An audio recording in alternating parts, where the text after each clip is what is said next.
একজন আমেরিকান বিজ্ঞানী সৌদি আরবে গিয়ে ঘোষণা দিয়েছিলেন তিনি প্রমাণ করবেন যে হাজরে আসওয়াদ নামে পবিত্র কালো পাথরটি কোনো জান্নাতি পাথর নয়, বরং এটি একটি সাধারণ উল্কাপিণ্ড। কিন্তু গবেষণা শুরু করার পর এমন এক অলৌকিক অভিজ্ঞতার সম্মুখীন হন যা তার বিশ্বাসকেই বদলে দেয়। কিন্তু কি এমন ঘটেছিল তার সাথে? কেন এই হাজরে আসওয়াদ পাথর পানিতে ডুবে না? এই পাথরের একটি টুকরোই বা কিভাবে ইংল্যান্ডে পৌঁছে গেল? এই সমস্ত চমকপ্রদ প্রশ্নের উত্তর পেতে হলে আমাদের আগে জানতে হবে হাজরে আসওয়াদ পাথর পৃথিবীতে কিভাবে এসেছিল।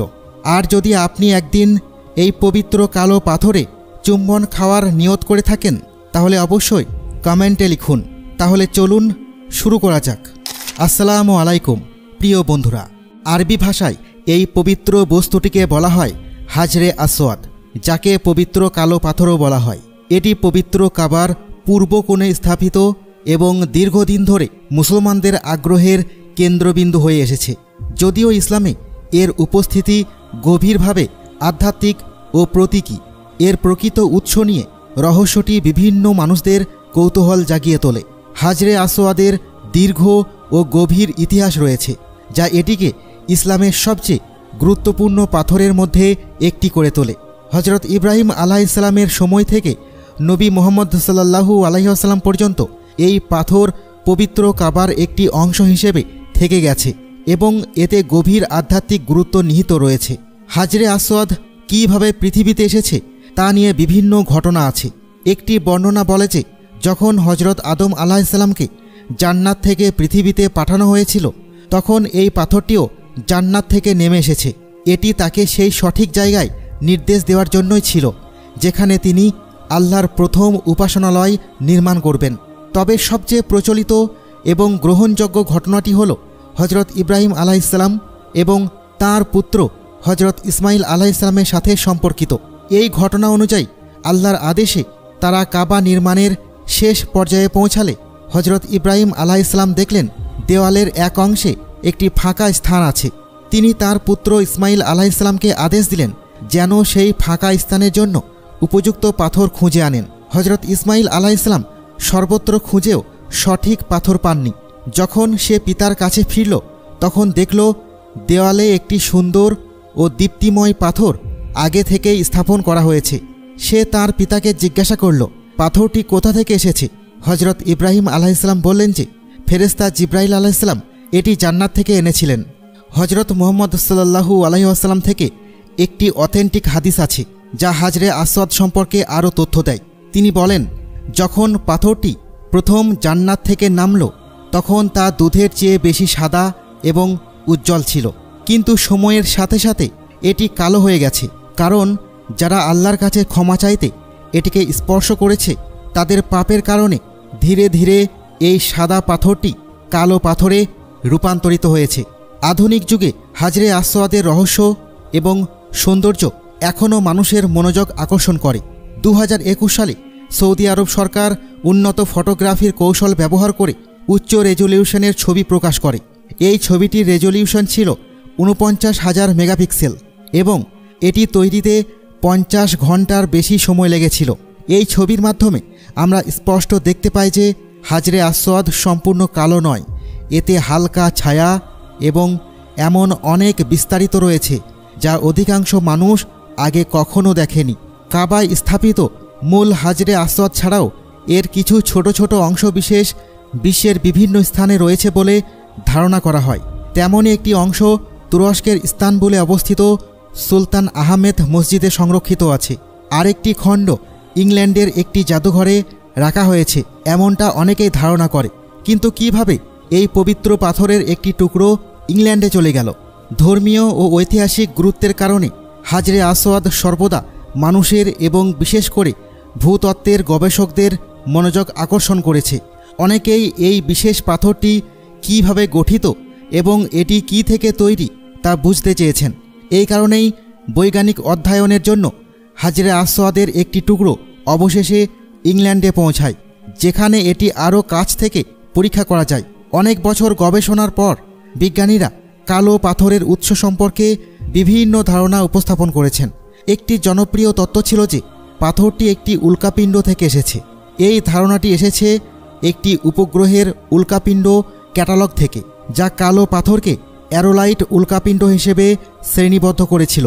এক ধরনের মহাকাশের পাথর যা সাধারণ পাথরের মতো দেখায় এবং এতে প্রচুর লোহা বা নিকেল থাকে না, যেভাবে অধিকাংশ উল্কাপিণ্ডে থাকে। পল পার্চ একজন ভূতত্ত্ববিদ এবং খনিজ বিশেষজ্ঞ 1857 সালে হাজরে আসওয়াদ সম্পর্কে প্রথম বিস্তারিত প্রতিবেদন প্রকাশ করেন। তিনি বিশ্বাস করতেন যে পাথরটি এমন একটি উল্কাপিণ্ডের টুকরো যা প্রায় 6000 বছর আগে ভেঙে গেছে। তবে অনেক বিতর্কের পর বিজ্ঞানীরা এই ধারণা প্রত্যাখ্যান করেন। বিস্তারিত গবেষণায় দেখা গেছে হাজরে আসওয়াদ পানির উপর ভাসতে পারে, যা অস্বাভাবিক। সাধারণ উল্কাপিণ্ডগুলো বেশ ঘন এবং পানিতে ডুবে যায়। এছাড়া কোনো বিজ্ঞানী এখনও পর্যন্ত এমন কোনো উল্কাপিণ্ডের পাথর খুঁজে পাননি যা হাজরে আসওয়াদের বৈশিষ্ট্যের সঙ্গে মিলে। এই কারণগুলোতে বিজ্ঞানীরা সিদ্ধান্ত নিয়েছেন যে হাজরে আসওয়াদকে নিশ্চিতভাবে উল্কাপিণ্ড বলা যায় না। হাজরে আসওয়াদকে আরও ভালোভাবে বোঝার চেষ্টা করার সময় আরেকটি ধারণা সামনে আসে। কিছু বিজ্ঞানী মনে করেছিলেন এটি হতে পারে পমিস পাথর। পমিস পাথর হল আগ্নেয়গিরির বিস্ফোরণের ফলে গঠিত এক ধরনের পাথর। আগ্নেয়গিরির গর্ত থেকে ম্যাগমা নির্গত হয়, যা সিলিকন সমৃদ্ধ। পমিস পাথর হালকা ও কম ঘনত্বের হয়, তাই এটি পানির উপর ভাসতে পারে। হাজরে আসওয়াদও ভাসার ক্ষমতা থাকার কারণে এই ধারণাটি ভালো মনে হয়েছিল। কিন্তু এই তত্ত্ব দুর্বল, কারণ আরব উপদ্বীপের ভূতত্ত্বের ওপর গবেষণায় দেখা গেছে সেখানে আগ্নেয়গিরি থেকে পমিস পাথর তৈরি হয় না। তাই হাজরে আসওয়াদকে এই অঞ্চলের আগ্নেয়গিরির পাথরের সাথে সংযুক্ত করা সম্ভব নয়। কিছু বিজ্ঞানী এমন দাবিও করেছেন যে হাজরে আসওয়াদ পৃথিবীর সবচেয়ে প্রাচীন পাথরগুলোর একটি হতে পারে। সাধারণত বিজ্ঞানীরা কার্বন ডেটিংয়ের মতো পদ্ধতি ব্যবহার করে পাথরের বয়স নির্ধারণ করেন, কিন্তু হাজরে আসওয়াদের ক্ষেত্রে তারা এর সঠিক বয়স নির্ণয় করতে পারেননি। আরেকটি আকর্ষণীয় তথ্য হল পৃথিবীর কোথাও হাজরে আসওয়াদের মতো কোনো পাথর কখনোই পাওয়া যায়নি। এজন্য কিছু বিজ্ঞানী সিদ্ধান্ত নিয়েছেন যে হাজরে আসওয়াদ হয়তো পৃথিবী থেকে আসেনি। এছাড়াও এটি কোনো বড় পাথরের অংশ নয়, কারণ এর ঘনত্ব মহাবিশ্বের সব ধরনের পাথরের ঘনত্ব থেকে সম্পূর্ণ আলাদা। উত্তর খোঁজার তাগিদে আরেকটি তত্ত্ব প্রস্তাব করা হয়। হাজরে আসওয়াদ হতে পারে ইম্প্যাক্টাইটের এক ধরনের পাথর। ইম্প্যাক্টাইট হলো সেই পাথর যা তখন গঠিত হয় যখন একটি উল্কাপিণ্ড পৃথিবীতে খুব উচ্চ গতি ও শক্তিতে আঘাত করে। এই তত্ত্বটি প্রধানত সুইডিশ ভূতত্ত্ববিদ এলিজাবেথ থমসন কোপেনহেগেন বিশ্ববিদ্যালয় থেকে সমর্থন পায়। সৌদি আরবে রিয়াদ থেকে প্রায় 550 কিলোমিটার দক্ষিণ পূর্বে ওয়াবার নামের একটি গর্তে ইম্প্যাক্টাইট পাওয়া গেছে। এই গর্তের পাথরগুলো হাজরে আসওয়াদের মতোই বৈশিষ্ট্য বহন করে, যেমন পানির উপর ভাসার ক্ষমতা। তবে এই তত্ত্ব পরে বাতিল হয়ে যায়, কারণ দেখা গেছে যে ওয়াবার গর্তটি মাত্র 1704 সালে তৈরি হয়েছে, যা পবিত্র কাবার চেয়ে হাজার হাজার বছর পর সৃষ্টি হয়েছে। তাই কালো পাথরটি এই গর্ত থেকে আসতে পারে না। শেষমেশ বিজ্ঞানীরা বহু গবেষণার পরেও এর রহস্য উৎপত্তি সম্পর্কে স্পষ্ট কোনো উত্তর পাননি। অবশেষে এটা জানা জরুরি যে হাজরে আসওয়াদ ইসলাম ধর্মে অত্যন্ত পবিত্র হলেও মুসলিমরা এটি পূজা করে না, তারা কেবল এক আল্লাহর ইবাদত করেন। আমরা সকলেই জানি হজরত উমর রাদিয়াল্লাহু তাআলা আনহু ছিলেন নবী মুহাম্মদ সাল্লাল্লাহু আলাইহি ওয়াসাল্লামের নিকটতম সাহাবীদের একজন। তিনি কালো পাথর চুম্বন করে বলেছিলেন, তুমি তো শুধু একটি পাথর, তুমি কারোর ক্ষতি করতে পারো না আর উপকারও করতে পারো না। যদি আল্লাহ রাসূল সাল্লাল্লাহু আলাইহি ওয়াসাল্লাম তোমাকে চুম্বন না করত, তবে আমি তোমাকে কখনোই চুম্বন করতাম না। প্রিয় বন্ধুরা, হাজরে আসওয়াদ সম্পর্কে আপনার মতামত কি তা অবশ্যই আমাদের কমেন্ট করতে ভুলবেন না।